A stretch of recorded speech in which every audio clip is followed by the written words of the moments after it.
Budi terkenal karena sifat pelupanya. Benar-benar pelupa. Kunci, hilang. Dompet, lenyap. Lagi ngomongin apa tadi ya? Nah gitu deh.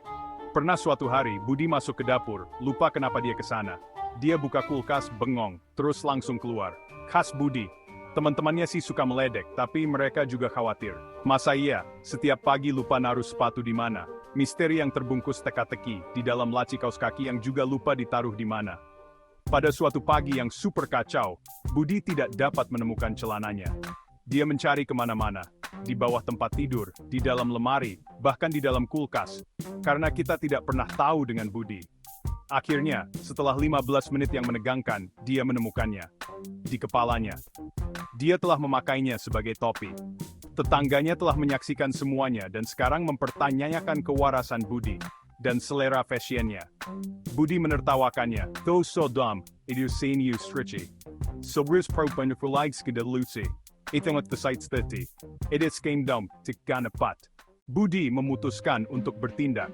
Dia memulai sebuah petualangan untuk meningkatkan daya ingatnya yang dia sebut Operasi Otak Encer. Dia mencoba semua yang dia bisa pikirkan. Pertama, dia mencoba permainan otak.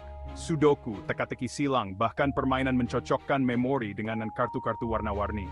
Hasilnya, dia malah semakin bingung. Ternyata, mengingat di mana dia meletakkan ponselnya, dan mengingat ibu kota Uzbekistan adalah dua hal yang sangat berbeda. Kemudian, dia mencoba teknik-teknik memori aneh yang dia temukan di internet.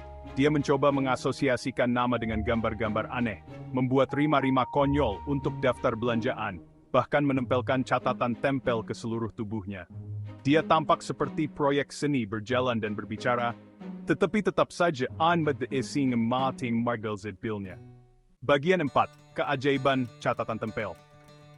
Meskipun awalnya gagal, Budi menolak untuk menyerah. Dia menyadari bahwa mungkin dia telah melakukan semuanya dengan cara yang salah. Alih-alih mencoba mengingat semuanya, mungkin dia hanya perlu lebih terorganisir. Dia mulai dari yang kecil. Dia menentukan tempat untuk kunci, dompet, dan ponselnya. Dia menggunakan agenda secara rutin, menuliskan janji temu, tenggat waktu, dan bahkan pengingat untuk membeli susu.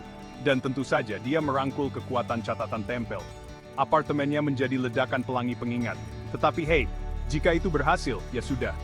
Yang mengejutkannya, itu benar-benar berhasil. Dia memang masih pelupa, tentu saja, tetapi keterampilan organisasinya yang baru membantunya tetap pada jalurnya. Dia bahkan tiba di pesta ulang tahun seorang teman tepat waktu, dengan hadiah yang tepat, dan tanpa mengenakan celananya di kepala. Itu adalah kemenangan besar. Bagian 5. Ide cemerlang Budi. Suatu hari, ketika sedang berjuang untuk mengingat sepotong informasi penting, Budi tiba-tiba mendapat pencerahan. Bagaimana jika sifat pelupanya bukanlah cacat, melainkan cara berpikir yang berbeda? Mungkin otaknya terhubung untuk kreativitas, untuk berpikir out of the box, untuk memunculkan situasi lucu yang akan menjadi cerita hebat nantinya. Dia mulai melihat sifat pelupanya dalam sudut pandang baru. Itu seperti memiliki kekuatan super, meskipun sedikit merepotkan. Itu memungkinkannya untuk melihat dunia dengan mata segar, menemukan humor dalam situasi sehari-hari, dan tidak pernah bosan, meskipun itu hanya karena dia tidak ingat apa yang dia makan untuk sarapan. Budi menerima perspektif uniknya. Dia mulai menuliskan semua pengalaman lucunya yang pelupa, mengubahnya menjadi anekdot lucu yang membuat teman-temannya tertawa terbahak-bahak. Sifat pelupanya medicine siin on, kuendan dantas rasinir. Bagian 6. Budi yang berubah. Budi tidak pernah sepenuhnya menaklukkan sifat pelupanya, tetapi dia belajar untuk hidup dengannya, bahkan menghargainya. Dia menjadi ahli organisasi, penggemar catatan tempel, dan juara dalam menemukan humor dalam setiap situasi. Yang terpenting, dia belajar untuk menerima dirinya sendiri apa adanya, dengan segala sifat pelupanya. Dia menyadari bahwa setiap orang memiliki keunikan, kekurangan, cara unik mereka sendiri dalam menjalani hidup.